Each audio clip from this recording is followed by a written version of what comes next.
À Madagascar, mis à part les violations de loi, la pratique politique est à l'origine du problème de développement.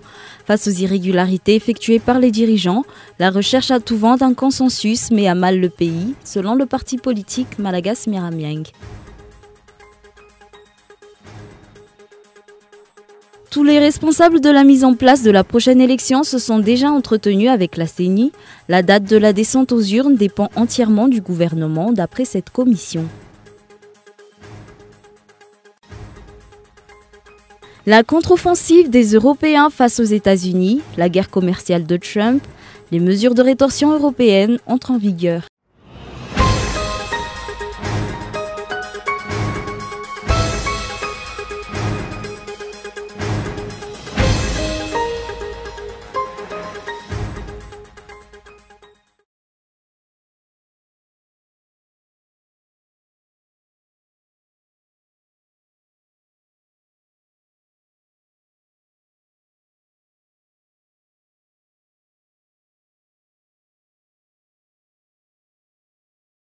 Bonsoir à tous et bienvenue sur Cool TV pour cette nouvelle édition du journal. À la une de l'actualité, à Madagascar, mis à part les violations de loi, la pratique politique est à l'origine du problème de développement.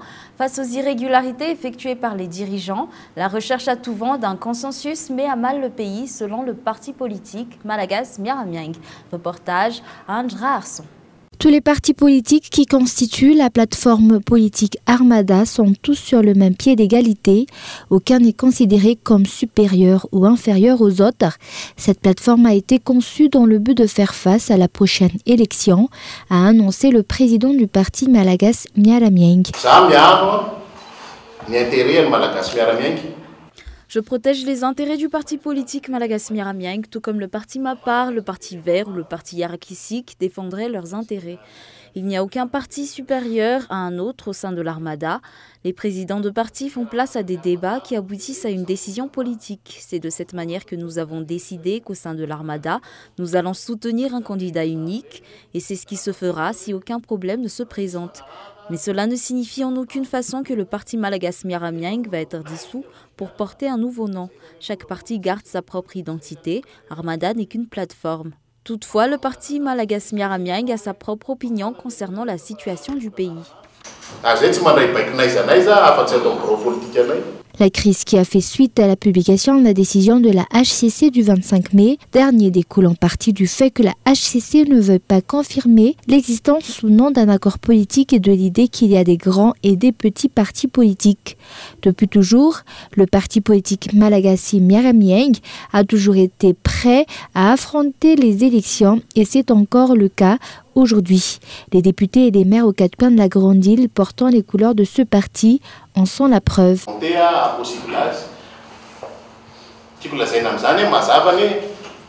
La HCC peut prendre une heure pour publier ce qu'il en est vraiment par rapport à sa dernière décision, afin de mettre un terme à toutes les rumeurs. La HCC est-elle débordée au point de ne plus pouvoir donner de plus amples explications par rapport à la décision qu'elle a émise et à la clé de répartition ?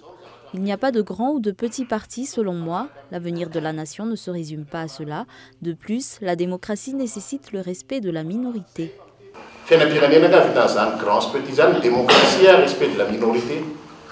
Le régime HVM, depuis le début de son mandat, n'a eu de cesse de fouler au pied de la Constitution. C'est pour cette raison que le parti Malagas Miramieng a décidé de se placer dans le camp de l'opposition. Vouloir mettre en place un consensus à tout vent met à mal le pays, d'après le président du parti Malagas Miramieng. Si les députés manifestent aujourd'hui, si nous nous tenons en tant que parti de l'opposition, c'est que nous trouvons que ce régime ne respecte pas les lois. Nous ne nous battons pas pour avoir une place au sein du gouvernement. C'est cette idée de consensus qui fait que nous n'avançons pas. On parle de réconciliation alors que certains continuent de faire ce qu'ils peuvent pour arriver à leur fin sans un regard pour les autres. Les députés de l'opposition ont mené une lutte pendant plusieurs semaines et ce sont les membres du parti HVM qui en récoltent ensuite les lauriers en étant nommés en majorité au sein du gouvernement pour soi-disant apporter un changement. Nous ne sommes pas d'accord avec cela.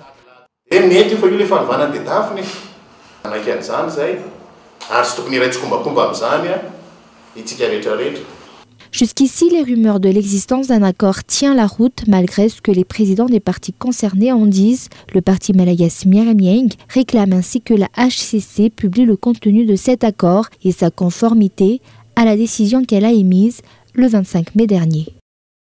Toujours dans l'actualité politique, tous les responsables de la mise en place de la prochaine élection se sont déjà entretenus avec la CENI. La date de la descente aux urnes dépend entièrement du gouvernement d'après cette commission. Un reportage de Michela Ranardzon. Le Premier ministre a reçu mardi dernier tous les documents relatifs à l'ébauche du calendrier électoral proposé par la Commission électorale nationale indépendante. D'après ces documents, la date de la prochaine élection se situerait entre le 29 août et le 25 novembre prochain. Par rapport à cela, le vice-président de cette commission a annoncé aujourd'hui que la détermination de la date exacte de l'élection dépendrait entièrement du gouvernement de Tsai Christian. Nous avons déposé la proposition de date pour la prochaine élection auprès du gouvernement et du ministère de l'Intérieur mardi dernier. Ils ont reçu ces documents. Actuellement, nous attendons que le gouvernement tranche la date exacte de l'élection, car selon la loi, c'est à lui de le faire à partir de la proposition du CENI. Si auparavant la CENI a déclaré que le budget de 40 milliards d'ariars alloué aux élections était suffisant, le vice-président de cette commission a annoncé aujourd'hui que finalement ce n'était pas le cas.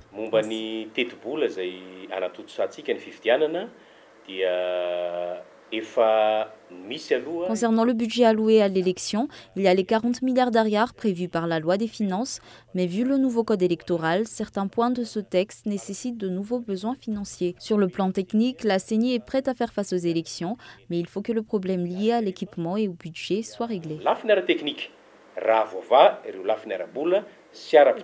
Ainsi, une rencontre entre le Premier ministre et la Commission électorale nationale indépendante a eu lieu mardi dernier. Ce jour-là, un conseil du gouvernement a également été tenu. Et pourtant, dans le rapport de cette réunion des membres du gouvernement et lors de la conférence de presse tenue hier par le Premier ministre, l'élection n'a pas été abordée. L'opinion publique se demande quels sont encore les obstacles rencontrés à ce sujet et quand la date exacte de l'élection sera-t-elle fixée. Elle craint également de nouveaux calculs politiques qui serviraient à repousser cette élection. Sur un tout autre sujet, la composition du gouvernement actuel est illégale, comme la décision émise par la HCC le 25 mai dernier n'a pas été respectée. Ce gouvernement doit être dissous. C'est ce qu'a annoncé aujourd'hui Madagascar Développement et Éthique par le biais de son chef de file, Serge Zafmaouf. Les détails dans ce reportage de Feizour Rafali. La décision publiée par la HCC le 25 mai dernier n'a fait que renforcer la crise politique, a déclaré Serge Zafmaouf au cours d'une conférence de presse tenue par Madagascar Développement et Éthique ce jour. La composition du gouvernement actuel ne respecte pas les termes de cette décision, c'est pourquoi ce gouvernement doit être dissous d'après les explications. La HCC devrait faire un constat pour voir si la nomination du Premier ministre et des membres du gouvernement ont été conformes aux termes de sa décision. Ce n'est pas le cas. Les membres du parti HVM ne devraient pas être nommés au sein de ce gouvernement puisque lors de la dernière élection législative, aucun député n'a été élu sous les couleurs du parti HVM et aucun accord politique n'a été signé. Sommes-nous décidés à nous conformer aux lois ou pas ? Le régime ne fait preuve d'aucune bonne volonté par rapport au respect de la loi.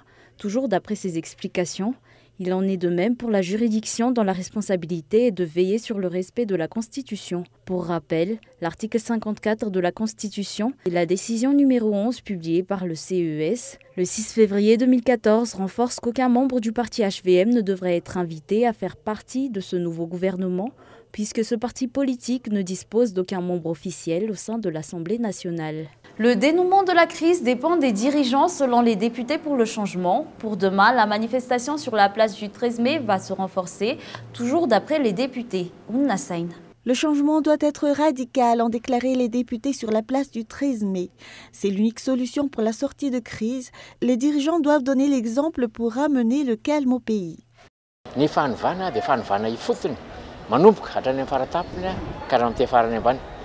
Même si on a un nouveau gouvernement, la crise continue car le changement doit gagner tous les échelons et tous les organismes qui participent à l'organisation de l'élection présidentielle, y compris la CENI. Le plus grand changement est d'abord la démission du président Irradzon Armapian et de tous les ministres HVM.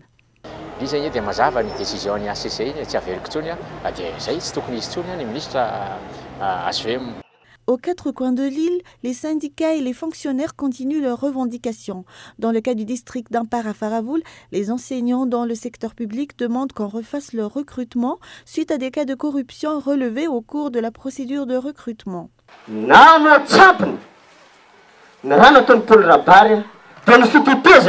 Paul Rabar est allé dans tous les Cisco et Dren pour annoncer qu'il allait recruter tous les enseignants FRAM. Pourtant, la liste finale établie reflète une certaine irrégularité.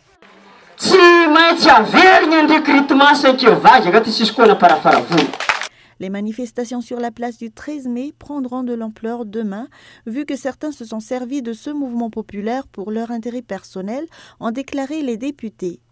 Et dans l'actualité sociale, à la veille de la fête nationale, de nombreux produits périmés circulent sur le marché. C'est ce qu'a déclaré le ministère du Commerce. Pour la plupart, ces produits sont des produits alimentaires. Ces derniers sont vendus à moins de 50% de leur prix initial. Cette situation soulève de nombreuses questions par rapport au contrôle des produits importés à Madagascar. Ainsi, le ministère du Commerce a décidé de renforcer les contrôles auprès des commerçants. À titre de rappel, les produits dont la date de péremption est passée sont saisis ou brûlés. Passons maintenant aux actualités internationales. En Turquie, les électeurs sont appelés aux urnes ce dimanche. Élections présidentielles et législatives. La campagne touche à sa fin. Reportage France 24. Sous les applaudissements, le président turc descend sur le tarmac du 3e aéroport d'Istanbul, l'un de ses grands projets après un atterrissage symbolique. Dernier jour de campagne pour Recep Tayyip Erdoğan, dont le visage s'étale ici aux côtés de celui du fondateur de la République, Mustafa Kemal Atatürk. Au pouvoir depuis 15 ans, l'ancien Premier ministre a multiplié les meetings depuis 2 mois, bénéficiant d'une couverture médiatique privilégiée.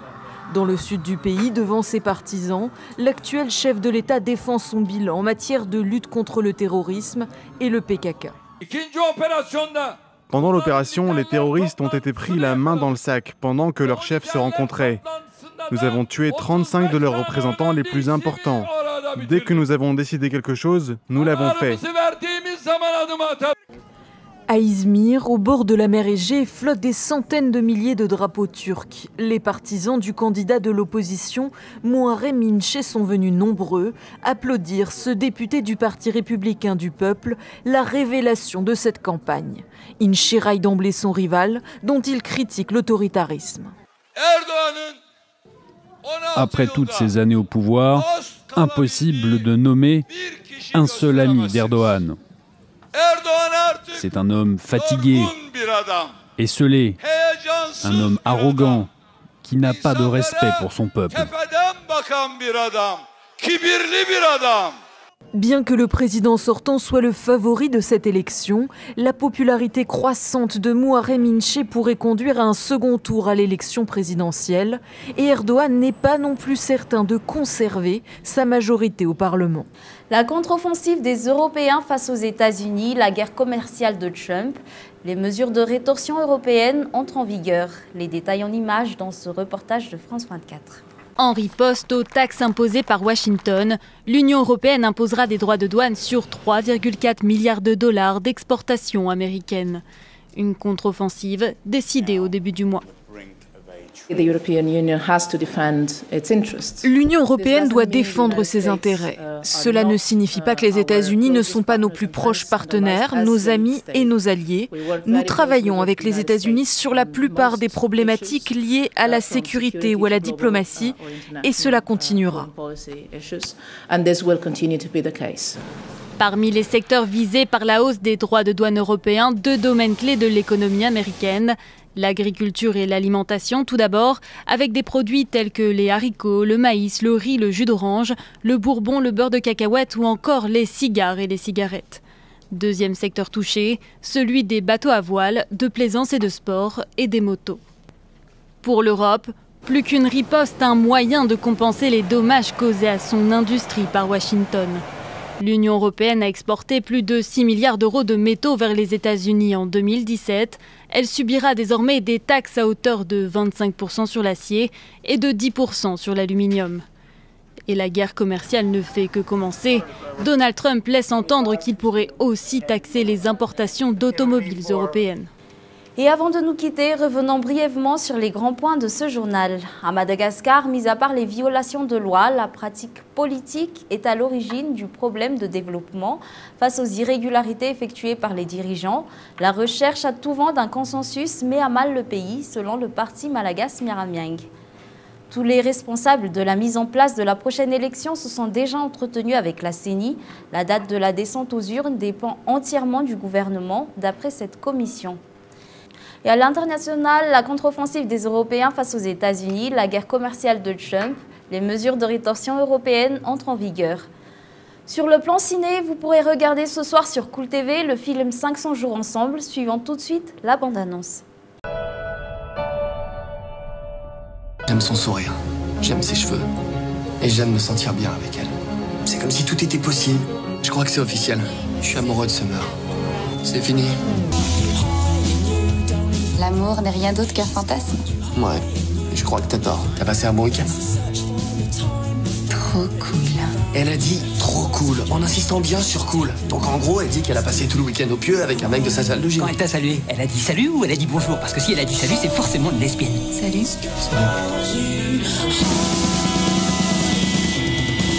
Je t'aime beaucoup, Tom, mais Tom, parfois, t'es toujours mon meilleur ami. Je veux pas m'en remettre. Je vais la récupérer.